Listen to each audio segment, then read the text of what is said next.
ኣብ ኣዲስ ኣበባ እየ ተወሊደ ዝዓበኹ። ቤተሰበይ ብጽቡቕ እዮም ኣዕብዮምኒ። መልክዐይ ኩሉ ዝረአየኒ ብዘይ ተቃውሞ ብማዕረ ድምፂ ጽብቕቲ ይብሉኒ። ደቂ ተባዕትዮ ንሰላምታ ደው ኣቢሎም ጽባቐ ይገልጹለይ። ኣዝኺ ምልክዕቲ ይብሉኒ። ኩሉ ሰብ ብዘይ ኣፈላላይ ተፈጥሮኣዊ መልክዐይን ጽባቐይን የድንቐለይ። ከቢቦም ድማ ጽባቐይን ትገልጹለይ። ኣነ ምንም ኣይመስለኒ፣ ምክንያቱ ብተፈጥሮ ኣምላኽ ዝሃበኒ መልክዕ እምበር ኣነ ኣብ መልክዐይ ዝሰራሕክዎ ኣስተዋፅኦ ስለዘየለ ኣየድንቐንን።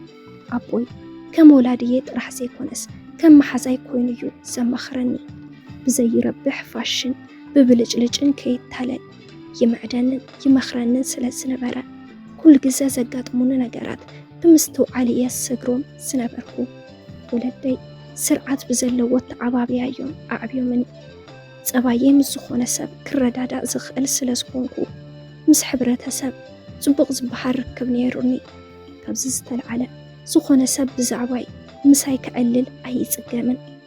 ኩሉ ሰብ ብዛዕባይ ዝመሰሉ ሓሳብ ይዛረበንን የመኽረንን።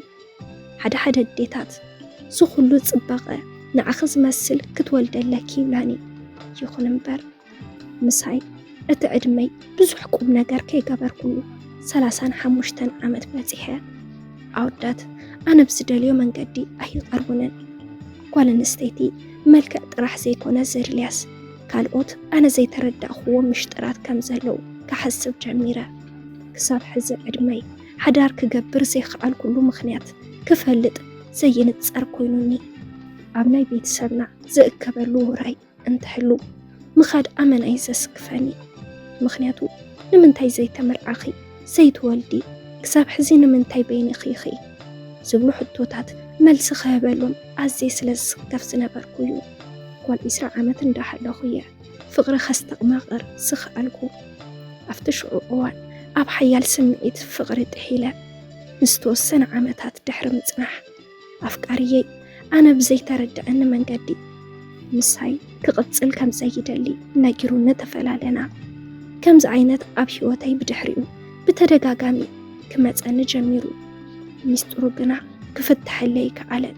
ክሳብ ሕዚ እቲ ሚስጥር ዘዝቐረቡና ወዳት ሓዲጎምኒ ዝኸድሉ ምኽንያት ክርድአኒ ከኣለን። ናብ ስነ ኣእምሮ ሓኻይም ክሕከም ዋላ እኳ እንተኸድኩ ኣብ ጥዕናይ ዋላ ሓንቲ ፀገም ከም ዘይብለይ ጥዕናይ ኣብ ጽቡቕ ኩነታት ከም ዘለኹ እዮም ዝነግሩኒ። ብዕድመ ጓል ኣንስተይቲ እትረአ ኣዶ ቁልዑት ኮይነ ወሊደ ኸቢደ ክርከበሉ ዝግባእ ዋላ እኳ እንተኾነ ግን ኣይኮነለይን። ግዳ ኣብ ልዕሊ ፀገመይ ዘጭንቐኒ ዝነበረ ናይ ሰብ ዘረባ እዩ። ኣነ ክገብሮ ዝኽእል እምንቲ ቅንዕትን ምዃን እዩ። ካብዚ ንላዕሊ ግን እንታይ ክገብር ይኽእል? ወለደይ ምስ ቤተሰባ ስለ ዘላ ተጽዕኖ ይፈጥረላ ኸይህሉ ብምባል ናይ ባዕለይ ገዛ ፈልዮም ዝመስለኒ ኸናድን ዝመስለኒ ክቀራረብን ይሕግዙኒ ነበሩ። ንእስነተይ ተጠቒሞምሉ ዝሓልፉ እምበር ምሳይ ክነብር ዝኽእል ኣፍቃሪ ኣይተዓደልክዎን። ሓንቲ ጓል ኣንስተይቲ መልክዕቲ ውቅብቲ ሃፍታም ዝተመሃረት ስለ ዝኾነት ማንም ንሓዳር ዝበህጋዩ ዝመስለኒ ነይሩ። ይኹን እምበር ዘጋጠመኒ ነገር በንጻሩ እዩ። ንዓይ መግደፊኦም ምኽንያት ገሊፆም ለይ እንተዝኸዱ እኮ ኣብ ቀጻሊ ህይወተይ ዝተኻኺለ ዝመዓራረ ጌጋታተይ ኣመዓራሪ መኸድክዎም ነይረ።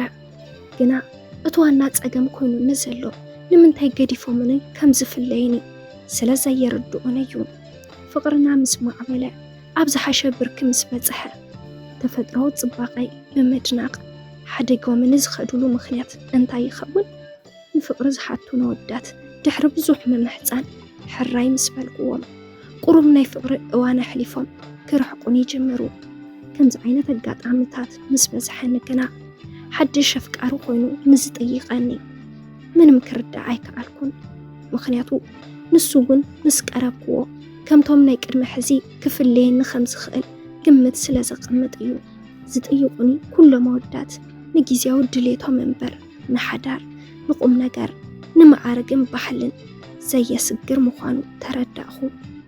ብዙሕ ግዜ ብፍቕሪ ነብሰይ ብእምነት ዝቐረብክዎ መወዳት ብጥልመቶም ሓስዮምን እዮም።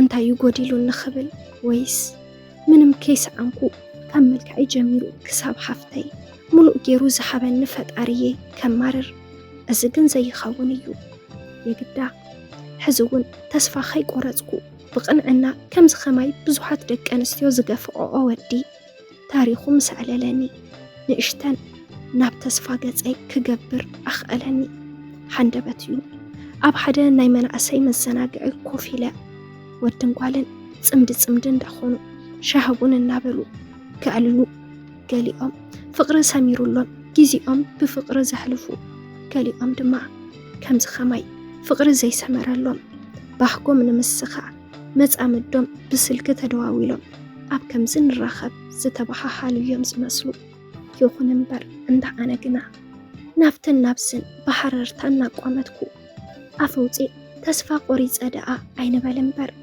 ሓውሲ ብውሽጠይ ዝተዳሓልኩ ኮይኑ ተሰምዐኒ ብርሑቕ በይነይ ምዃነይ ኣብ መዓሙቕ ሓሳብ ከም ዝጠሓልኩ ዝተረድአኒ ሓደ መንእሰይ ኣብ ጥቓይ ኮፍ ክብል ድሕሪ ምፍቃድ ንምንታይ በይነይ ኮፍ ከም ዝበልኩ ዘጨንቐኒ ኩነታት ከም ዘለኒ ዝተረድኦ ክመስል ካብቲ ዝሓዘኒ ሓሳብ ከናግፈኒ ብዙሕ ተቃለሰ ዝኾነ ኮይኑ ኣነ እውን ከዛርቦ መረፅኩ ብዛዕባይ ብዙሕ ካባይ ሓሳብ ክረክብ ወላ እኳ እንተዘይከኣለ እንተንሱ ግና ዓርሱ ኸላለየኒ ጀመረ ቀፂሉ ድማ ብደቂ ኣንስትዮ ዝተገፍአን ብዙሕ በደል ዘሕለፈን ከም ዝኾነ ኣዕሊሉኒ ኣነ ግና ወዲ ጥራሕ ንጓል በዲልዋ ዝኸይድ ይመስለኒ ነይሩ እምበር ደቂ ኣንስትዮ ኣብ ልዕሊ ወዳት ዘይርሳዕ በደል ይፍፅማየን ኢለ ሓሲበዩ ይፈልጥን ምኽንያቱ ኣነ ብቕንዕና ስለ ዝቐርቦም ኩሉ ሓደ ገይረ ስለ ዝርዳእ ዝነበርኩሉ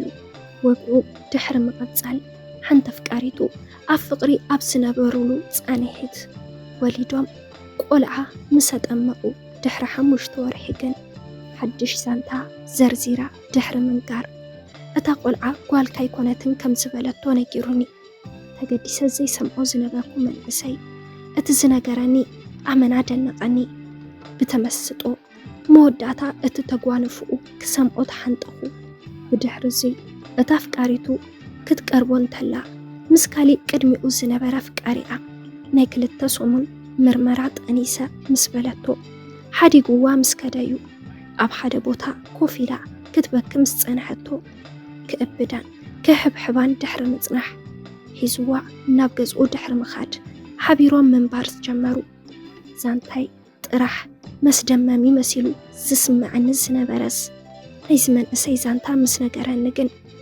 እታ ንነብረላ ዓለም ብዙሕ ከም ዘይፈለጥኩዋን ከም ዘይተዓዘብኩዋን ተገንዘብኩ ከመይ ጌራ ደኣ ዓይናትካን ኢላትካ ኢለ እንትሓቶ ድሕሪ 4 ወርሒ ነገራት ተቀያይሮምን ኢሉኒ እንታይ ጋጢሙካ እንተበልኩዎስ እንቃዕ አስተንፊሱ ስቂሉ ናባይ እንዳርአየ ክዛረቦ ዘጽልኦ ተግባር ይመስል ተዘይት ሰምዕዮ እዩ እቲ ዝበለጸ በለኒ ኣነ ግና ኣብቲ ሽዑ እዋን መወዳእታ እቲ ዘጋጠሞ ንኽሰምዕ ከክንድኡ ኣነ ሕንጡ በልኩ ኩነታት ይርዩ ድማ ወግዑ ቀጸለ ናይ ልቡ ጸገም ዘካፍሎ መርካቡ ድማ ኣመና ደስ ዝበሎ ክሳብ ዝመስል ዘጋጠሞ ተጓንፎ ክዝርግፈለይ ጀመረ ልዕሊ 1 ዓመት ብፍቕርን ሓዳርን ምስ ጸናሕና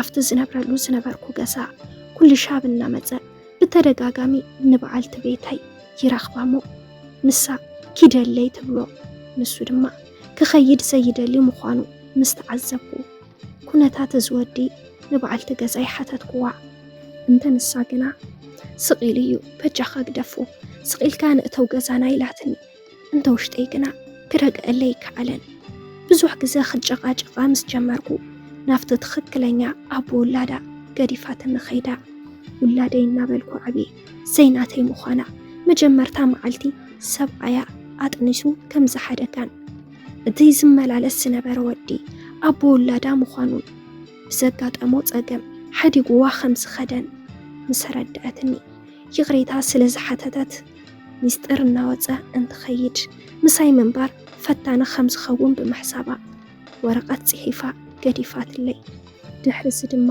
ናፍቲ ናይ መጀመርታ ፍቃሪኣ ኸይዳ أنا بس زربا أمنا تدنقو أتتكبر أنا زفتسمكو وخينو تسمعني أزمن إسي كتس أنا نوع جميرة نتشعو علت بناتو زانتا تزراريبنا بمدناق تفلالينا كالي كزا تراخيبنا دما أتا أنا زنقركوهم هيوتي كافي ليو نسوون بتارقو بعيد تدنقا نسخت مسلي ملكعتسي كساب حزي حدار يخون ولادي بالكلمة ديو كبل حتى تاني أواخب المسمى لسكولو بتزقات أمو مخنيات تداهلو حدار كي جبرا كلان أوالد زتاللو أنا مسلو جيزي أوز حلف زمن أسي نعيون كساب لبوز أمنلو سقات كم زحدرو ترداخو أدمي عب قمت بمئتاو دما ززر خبقو أدل تودا دار السيبلو مخانو مزنكو كاب إيدين خيوت صدما تتأنقق حزو جمركو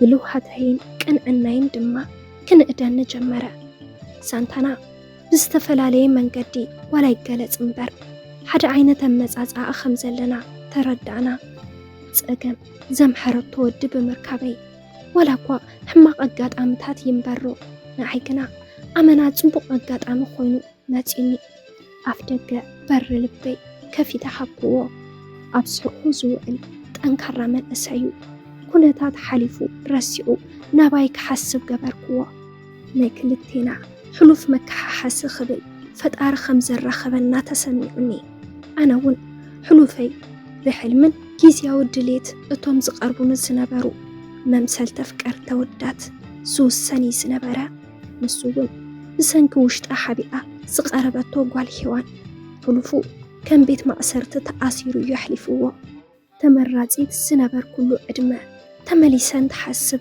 أزينا وحني حزيز رخبو عدلقن كبقل أنتي أنت الزخونة اللي نيرو إلي حسب أدمان سنتي نخال أتوفي أدمي أبزد فألو قوان بخلو زمنيو عينة ود رخبو أتي خمز خماي بتسأقام زتفتن ودي بتناي كل جزا بحقين مرعان در عنجرة من أخوة حدر مسريتنا قول وليدنا دما من بارك أتسألنا لكاس كتسألمت كبل يوقح يوزبل بحاحلا تخكل كوينو أبقو زو هيواتي رخبوه